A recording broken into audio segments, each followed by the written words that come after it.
dalam kerangka pikir saya, kita memanfaatkan sumber daya alam itu, bagaimana dia bisa punya nilai tambah yang memadai. Misalnya Italia, itu pemanfaatan hutan termasuk sumber bahan baku untuk memproduksi mebel, furniture. Tingkat ekonomi daur ulangnya itu bisa sampai 60%. Dari satu orang seperti Bang Deddy ini, jika banyak orang di Indonesia melakukan hal yang sama, tentu bisa membantu ya. Kayu yang legal itu harganya kalah dengan kayu ilegal.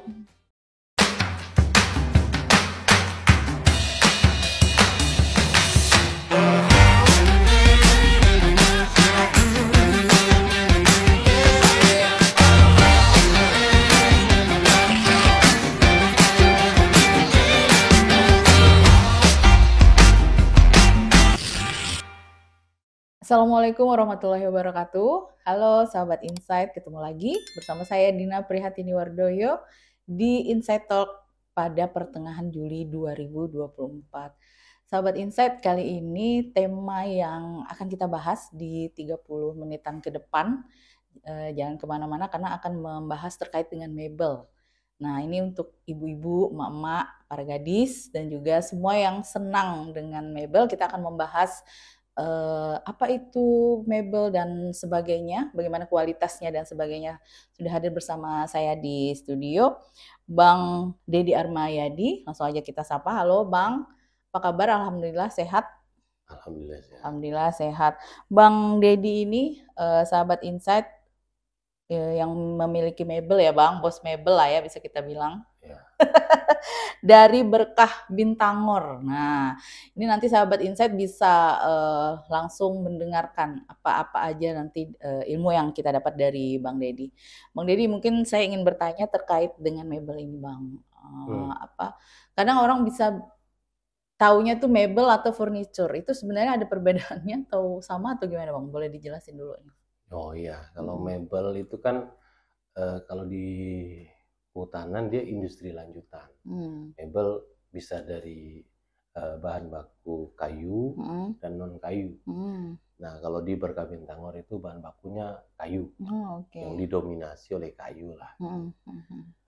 Mebel ini dia punya apa sih asosiasi sendiri lah ya, himpunan permebelan dan kerajinan tangan, handicraft.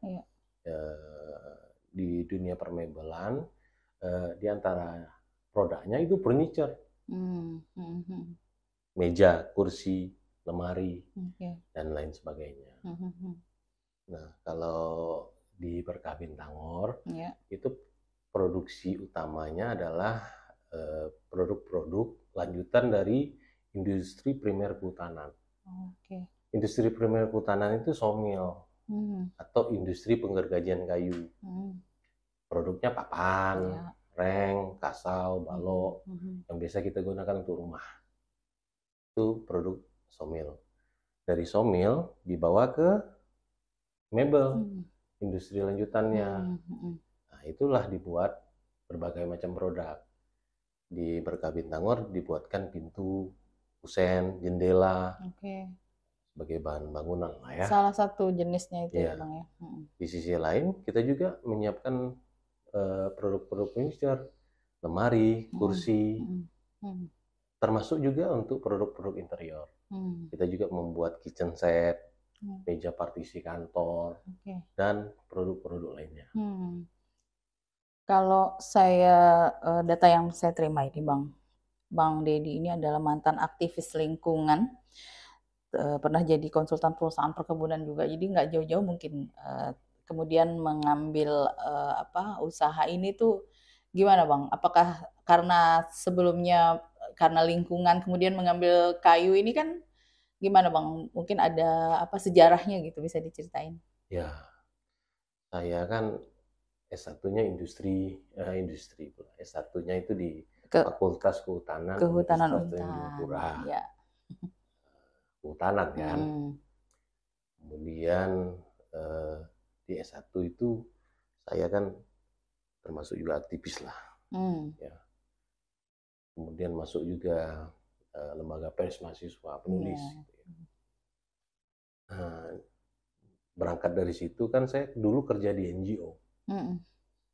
NGO itu lebih kerap ke masyarakat, mendampingi, memberdayakan masyarakat di hutan, lebih dekat ke perhutanan sosial. Kemudian saya masuk di dunia konsultan, pemetaan partisipatif, tapi masih di ranah hutanan. Kemudian lanjut ke industri, hutan tanaman industri. Hutan tanaman industri itu ada yang untuk pulp and paper, ada yang energi, ada yang kayu pertukangan. HTI yang berkembang sekarang tuh lebih ke pulp and paper. Energi dan pertukangannya kurang. Jadi saya ke depannya nanti lebih mengembangkan HTI-nya yang ke pertukangan. Tapi itu next. Yang sekarang baru dikembangkan adalah industri. Tadi itu industri primer, sawmill, penggergajian kayu kan. Kemudian industri lanjutannya ada molding, mebel termasuk di dalamnya. Termasuk limbahnya digunakan kerajinan tangan dan produk-produk olahan lainnya, woodworking lah. Nah, saya di sekolah berikutnya kan di Sekolah Ilmu Lingkungan di Jakarta lah, salah satu universitas di Jakarta. Itu belajar tentang lingkungan juga. Nah, terkait dengan kenapa kita bisnisnya di industri kehutanan, nebang kayu, kok ada larinya ke lingkungan? Ada salah satu yang perlu dipahami, bahwa untuk membangun sesuatu yang sustainable, itu juga harus dilihat dari sisi pemanfaatannya. Nah, orang lebih banyak bicara soal konservasi. Konservasi, taman nasional, hutan lindung. Tapi jarang melihat dari sisi pemanfaatan. Pemanfaatan ini kan bisa kita buat bagaimana sumber daya alam yang luas, yang banyak, itu dimanfaatkan secara berkelanjutan. Dia lebih efisien. Sehingga bisa berkelanjutan, sustainable-nya dapat, hutan jadi lebih lestari. Tapi di sisi lain juga dia bisa meningkatkan ekonomi masyarakat, ekonomi daerah, ekonomi nasional dan seterusnya. Nah, kalau saya sendiri mengembangkan ini itu basicnya dari dasar pendidikan. Misalnya, kenapa industri kehutanan, sawmill atau mebel? Karena saya dulu teknologi hasil hutan jurusannya. Jadi nyambung. Orang-orang teknologi hasil hutan itu ya bicaranya industri. Kalau orang hutanan manajemen hutan, bicaranya nanam, mengelola hutan. Kalau budidaya nanam, kalau konservasi ya dia mengkonservasi dari satu kawasan lindung. Nah, kalau kita teknologi hasil hutan, ya kita berperan di sisi industrinya, pemanfaatan berkelanjutannya. Kalau di negara luar, misalnya Italia, itu pemanfaatan hutan termasuk sumber bahan baku untuk memproduksi mebel, furniture, tingkat ekonomi daur ulangnya itu bisa sampai 60%. Kalau Uni Eropa itu menargetkan cukup 30% sampai tahun 2024, 2025. Tapi di Italia sudah sampai 60%. Jadi tingkat efisiensi dan berkelanjutannya cukup tinggi di Italia. Di Indonesia bagaimana? Indonesia masih kaya sumber daya alam untuk penggunaan daur ulang, ekonomi sirkuler di industri kehutanan ini itu masih belum diperhatikan secara serius. Nah, jadi menurut saya main di sini, kemudian juga belajar tentang lingkungan, kaitannya bagaimana kita bisa memanfaatkan sumber daya alam jadi lebih efisien dan berkelanjutan. Seperti itu. Daur ulang yang tadi Bang Denny sampaikan tuh kan kayaknya menarik ya. Kan di Italia seperti yang tadi Bang Denny sampaikan. Kemudian, nah ini kan Bang Denny terjun langsung, paham tentang ilmunya, langsung berbisnis di apa sih bidang ini gitu. Berkah Bintangor ini kayak gimana Bang? Apa kalau nanti kita berbicara terkait dengan SDM-nya, mungkin sekarang seperti yang tadi Bang Deddy sampaikan itu apakah sudah melaksanakan atau sudah memikirkan apakah ini bisa daur ulang atau sebenarnya itu gimana Bang? Yang sekarang sih kita masih tahap merintis lah ya. Karena untuk tujuan ke sana, industri kehutanan berkelanjutan itu perlu proses, perlu waktu, dan perlu support dari banyak pihak. Kita harus nyatukan persepsi juga. Kalau di negara dunia ketiga, itu bicaranya illegal logging. Tapi kalau kita bicara di Eropa, Amerika, itu nggak ada bicara illegal logging. Udah lewat ya. Nah, itu saya kasih tahu. Mereka bicara perubahan iklim. Jadi salah satu tantangan untuk membangun hutan itu salah satunya itu perubahan iklim. Di kita perubahan iklim ya, illegal logging ya. Itu yang menyebabkan deforestasi cukup tinggi di Indonesia. Selain itu illegal logging menyebabkan banyak hal. Berdampak pada misalnya tata kelola pemerintahannya jadi kurang baik karena jadi sumber korupsi, dimanfaatkan oleh oknum tertentu. Kemudian kalau dari sisi kompetitif, kayu yang legal itu harganya kalah dengan kayu ilegal. Coba perhatikan di toko bangunan, itu kayu legal atau ilegal? Nah itu jadi pertanyaan kan? Nah, berapa persen kayu yang legal, berapa persen kayu yang ilegal? Kalau dia didominasi kayu ilegal, artinya harga yang terbentuk harga kayu yang ilegal. Artinya kalau industri yang legal dengan pasar yang didominasi oleh harga kayu ilegal, otomatis ini kalah, ini jatuh. Dari sisi bisnisnya begitu, benar kan? Itu ekonominya. Kalau lingkungan dengan illegal logging karena tidak terkontrol, banyak sekali hutan kita habis. Jadi itu nanti. Tapi pengusaha seperti Bang Deddy ini enggak semuanya ya kalau menurut saya bisa memikirkan hal itu karena sebelumnya kan Bang Deddy memang aktif di lingkungan gitu. Jadi berbisnis juga memikirkan hal itu meskipun kita sedang merintis ya Bang ya. Belum ke ini. Nah, sekarang Bang di Berkah Bintangor ini kembali kita berbicara terkait dengan ininya Bang, kansnya di masyarakat tuh gimana saat ini? Kan seperti yang tadi saya bilang kalau untuk ibu-ibu atau apa itu furniture itu mau Lebaran, mau Natal, mau hari-hari besar itu kan ini sebenarnya untuk sebagai pengusaha dari Berkah Bintangor sendiri itu seperti apa ininya perekonomiannya gitu? Dunia furniture ini kan mungkin ada banyak orang lah yang paling jago ya, dan kita masih proses belajar juga kan. Cuman seperti industri primer yang dibangun, sawmill, mebel, ini laboratorium saya untuk belajar. Jadi banyak eksperimen juga yang dibuat di situ. Catatannya kan gini, di Pontianak ini paling sulit kita menemukan mebel yang memproduksi furniture yang bisa bersaing lah dengan katakanlah Jepara gitu.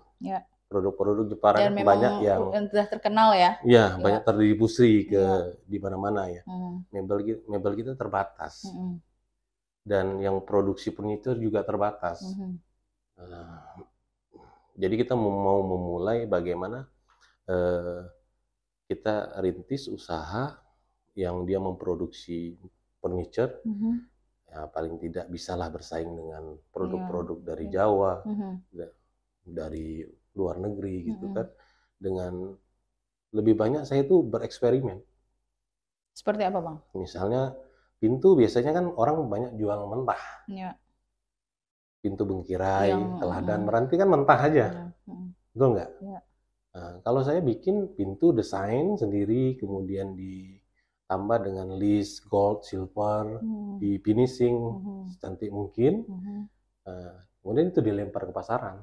Salah satunya begitu. Yang kedua, limbah-limbah kayu saya kumpulkan, kemudian menggunakan resin, dibuat meja resin. Itu kan eksperimen, betul nggak? Yang mungkin ada di Pontianak, tapi jarang orang buat eksperimen-eksperimen itu. Dalam kerangka pikir saya, kita memanfaatkan sumber daya alam itu, bagaimana dia bisa punya nilai tambah yang memadai. Pohon itu tumbuh lama sekali. Kalau ditebang, dipotong, jadi papan, jadi kasau, jadi produk-produk primer gitu, itu harganya murah. Apalagi kayu gelondongan itu harganya murah. Coba kita menghargai sumber daya alam itu, jadikan produk-produk yang punya nilai tinggi. Coba bayangkan kalau misalkan kita jual meja resin, harganya 15 juta ke atas. Dalam pikiran saya, dengan nilai tambah yang tinggi dan pemanfaatan yang efisien, itu bisa membangun keberlanjutan. Apalagi yang dimanfaatkan itu limbah-limbah juga. Jadi itu salah satu misinya. Jadi kalau orang bicara mitigasi perubahan iklim dengan konservasi, dengan menanam, orang menanam misalnya sepeta, yang nebang sudah satu lapangan bola. Jadi nggak bisa ngejar. Betul nggak? Artinya apa? Artinya kita harus bisa mengendalikan proses penebangan itu. Supaya yang lapangan bola yang ditanam hanya satu peta itu, ya yang nebangnya itu bisa dikendalikan. Jadi pemanfaatan berkelanjutan cukup penting juga, jadi perhatian serius bagi pemerintah, bagi NGO, dan berbagai pihak. Jadi jangan berpikir industri kehutanan, nebang kayu, justru menjadi penyebab deforestasi. Tidak. Tapi gimana kalau kita berpikir pemanfaatan yang efisien, pemanfaatan yang berkelanjutan, mengembangkan ekonomi sirkuler. Dan ke depan saya pikir kalau Italia bisa 60%, kita bisa lebih dari itu. Kalau mau. Artinya kan Bang Deddy ini ingin mengatakan tidak harus melakukan program-program yang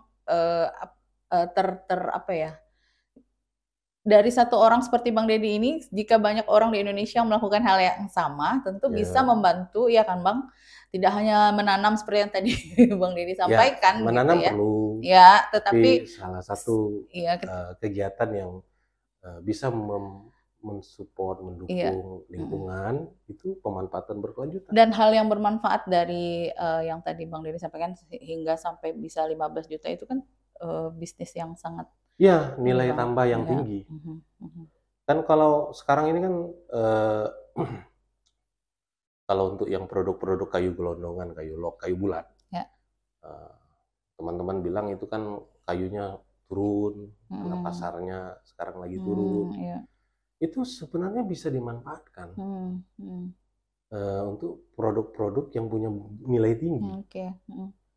Memang sekarang banyak substitusi ya, misalnya untuk interior dengan wood panel motif kayu atau wallpaper dengan motif kayu. Tetapi dia tidak bisa menggantikan kayu utuh. Yang kalau kita punya furniture dalam bentuk kayu utuh, itu rasanya tuh beda. Itu yang kayak meja gitu kan Bang, yang kayu utuh itu ya? Ya, meja solid yang lebar gitu. Misalnya dari terem besi, kita punya kayu itu, atau kayu ulin lah misalnya, yang lebar gitu kan. Itu kalau kita punya kayu itu tuh nilainya lebih.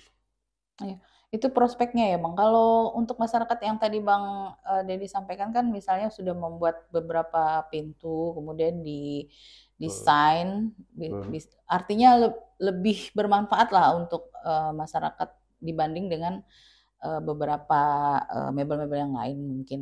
Tapi artinya gini, yang tadi Bang dari yang telah dilakukan itu, apakah masyarakat banyak yang ini atau gimana Bang? Gini, kalau marketing sekarang yang saya pelajari lah, itu tuh intinya 3. Kalau dia butuh, supply pasti ada. Contoh, orang bangun rumah perlu pintu nggak? Pasti perlu kan? Nah, maka kalau misalkan kita sediakan kusen, sediakan pintu, itu untuk memenuhi pasar yang orang butuh. Nah, kemudian kayu. Orang butuh nggak? Kan ada papan, sangan, sandang, pangan, papan. Pangan. Kebutuhan pokok ya kan? Iya. Pasti itu dibutuhkan. Sampai kapan pun pasti dibutuhkan. Nah, jadi untuk yang produk-produk dibutuhkan itu tetap dibuat. Kayunya, kayu gergajiannya dibuat, kusen pintu yang mentahnya juga dibuat. Itu dari sisi kebutuhan. Yang kedua itu, marketing sekarang tuh lebih mengarah story. Gimana tuh, Bang? Storytelling, cerita. Oke. Orang itu lebih suka kalau beli barang suka dengan orangnya. Berpengaruh atau ya. Produknya tuh punya cerita sendiri. Artinya mereka tahu diceritakan gitu terus mereka datang. Yang produk-produk misalnya cerita dari katakanlah dia viral di media sosial. Banyak orang kita mungkin ini boleh diteliti lebih lanjut, dia suka dengan story-story kayak gitu. Lalulah dia mencari. Dia membeli dan mencari. Jadi bukan hanya kebutuhan, dia dari cerita itu terpengaruh beli itu produknya. Itu yang kedua. Yang ketiga kan mungkin dia merasa bangga dengan produk itu. Contoh kalau misalkan beli handphone tertentu bangga, atau mobil tertentu bangga. Benar. Lebih ke keinginan. Itu biasanya orang-orang yang sudah berlebih. Benar kan? Nah, kalau yang produk-produk tertentu kami, misal meja resin, yang sudah di finishing pintunya dengan list yang mewah, itu lebih memenuhi pasar ini. Jadi harganya memang agak lebih mahal. Jadi masyarakat tuh udah lebih tahu produk-produk dari Bintangor ini ya, Bang. Jadi mereka nyari gitu ya? Iya, ada beberapa. Dan kita juga masih merintis kan. Dan mungkin belum terlalu banyak orang yang tahu. Tapi ada yang tahu. Pun dari sini juga barangkali bisa tahu lah. Ya, ini kan sahabat Insight biar tahu ini, Bang, kalau Bebel Berkah Bintangor ini miliknya Bang Deddy. Ini ada banyak tadi yang Bang Deddy sebutkan itu salah satunya. Kalau kita datang nih, Bang, misalnya sahabat Insight mau datang, misalnya mencari apa gitu, itu tetap dilayanin atau gimana? Atau menunggu bahan baku atau kita belum bicara SDM nih, Bang. Artinya pekerja-pekerja yang memenuhi dari mebel Bang Deddy sendiri untuk memenuhi. Salah satu keunggulan mebel Berkah Bintangor ini, bahan bakunya tidak terputus. Kenapa? Karena punya industri primer yang menopang, punya sawmill. Kalau mebel yang lain kan, ya, Bang? dia nggak punya sawmill, nggak bisa suplai bahan baku terus menerus. Kalau kita punya sawmill, kemudian dikeringkan, di open kayunya, biar nanti dia tidak susut gitu. Dibawa ke mebel diolah, dikerjakan. Dan di mebel itu ada dua, ada yang untuk mebel mentahnya, orang pesan, tergantung order ya. Satunya lagi ada yang di finishing, dipercantik, dikemas. Nah, kemudian itu kan biasanya dikirim ke wilayah yang mungkin di Sintang, Sanggau yang pesan gitu kan, lebih ke arah sana. Jadi kita produksi tergantung segmentasi. Berarti kan artinya orang datang pesan custom gitu ya, Bang? Atau gimana? Apakah ada contoh? Ada displaynya. Gitu, atau kita datang misalnya, Bang, kita mau seperti ini bisa? Ya, kan kayak misalnya kita bikin pintu kan kebanyakan menyesuaikan ukuran di rumah. Dia maunya kayak mana. Kalau dia bikin ukuran seperti ini, model desainnya kayak gini, Bang, kita buatkan. Jenis kayunya ini, ya kita buatkan. Ada berapa, Bang, pekerja di mebel Bintangor? Kalau secara keseluruhannya, industri itu sih belasan gitu. Itu untuk bekerja artinya misalnya ada satu pesanan untuk berapa hari? Dari belasan itu memenuhi ya? Memenuhi. Dan kita itu kan tidak hanya mebel, kita juga aplikasi. Contoh misalnya interior. Gitu. Misalnya ada yang pengen bikin kitchen scene, bisa sama kita. Oke. Misalnya perlu interior dindingnya. Ini nanti Insight Pontianak kalau mau ini Bisa juga pesan sama kita Bang Deddy. interiornya. Oke. Jadi aplikasinya ada. Oh, ada. Lantainya mau dibikin Oke, resin juga bisa. Artinya ketika kita datang, Bang, ini sekian nih ukurannya sekian, langsung dikerjakan ya? Kita kasih tahu ini bahan bakunya sekian, Oke. kemungkinan harga kerjanya sekian. Oke. Bang, keunggulan dari mebel untuk kayu dari Berkah Bintang Ori apa sih? Mau lihat dari aspek mana? Kalau dari aspek legalitas kita ikut aturan pemerintah lah ya. Di kayunya berdokumen gitu.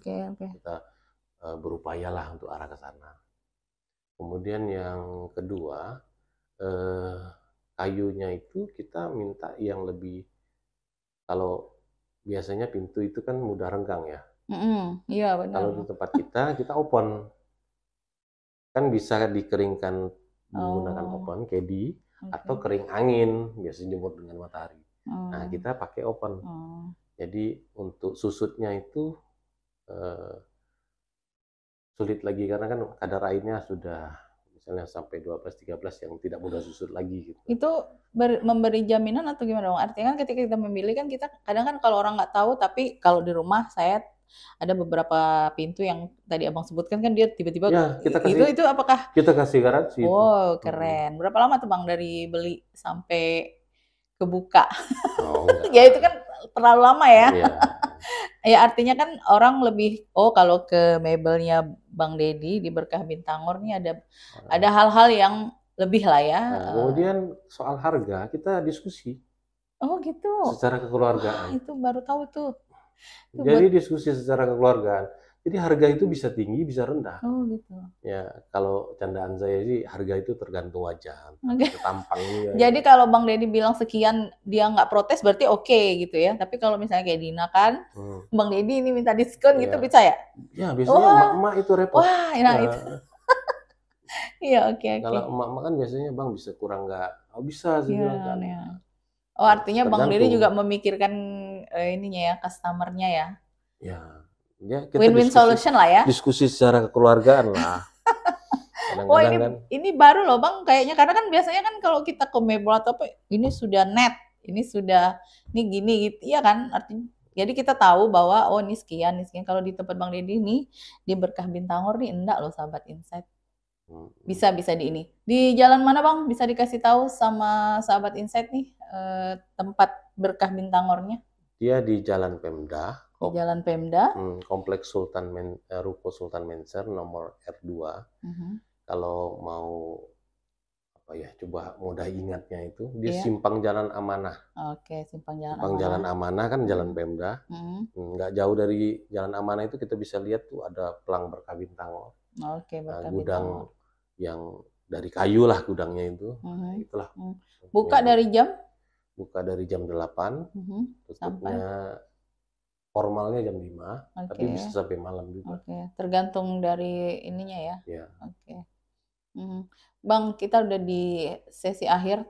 Tapi ini sangat menarik sahabat Insight karena Bang Deddy ini kan mantan aktivis. Kemudian sekarang studi dokter ya Bang, dokter ya.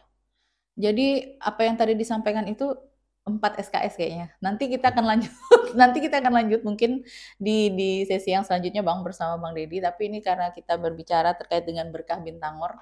Tadi kan sahabat Insight sudah mendengar apa yang dipaparkan oleh Bang Deddy di awal-awal itu merupakan ilmu ya.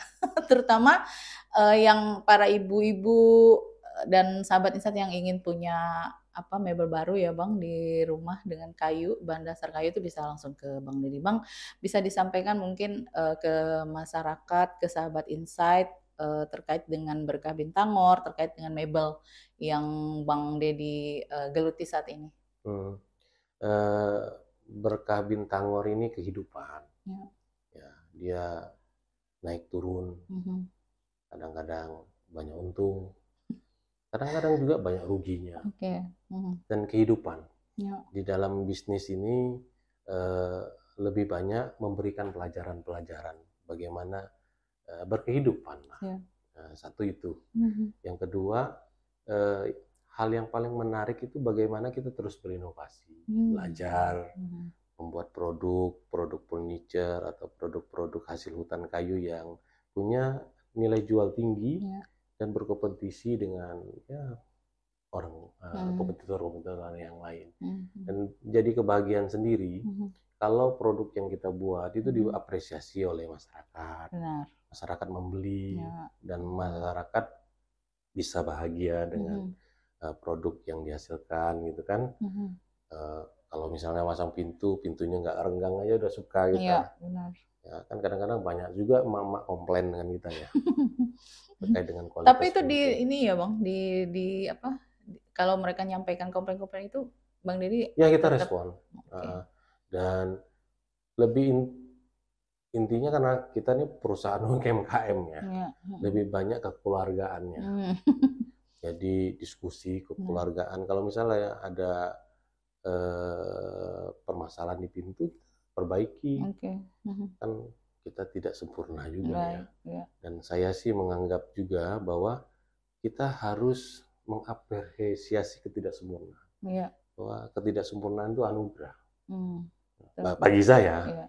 Dan mudah-mudahan dari rasa syukur, apresiasi itu ya kita bisa mewujudkan impian kita. Kayak saya misalnya impiannya bangun industri kehutanan berkelanjutan. Amin. Kayaknya wah sekali kan.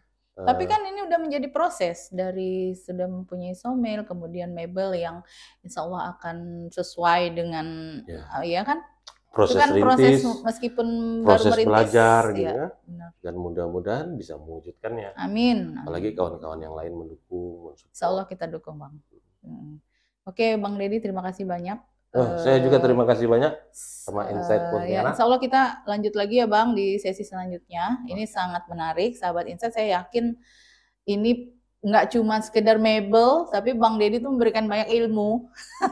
Ya kan, next kita mungkin akan lebih mendalam lagi Bang. Sukses untuk Berkah Bintangornya, dan sahabat Insight bisa langsung ke mebelnya Bang Dedi Armayadi di Berkah Bintangor, Simpang Amanah ya Bang? Ya, Simpang Jalan Amanah. Baik, terima kasih sahabat Insight. Kita akhiri, bertemu lagi di sesi selanjutnya. Assalamualaikum warahmatullahi wabarakatuh.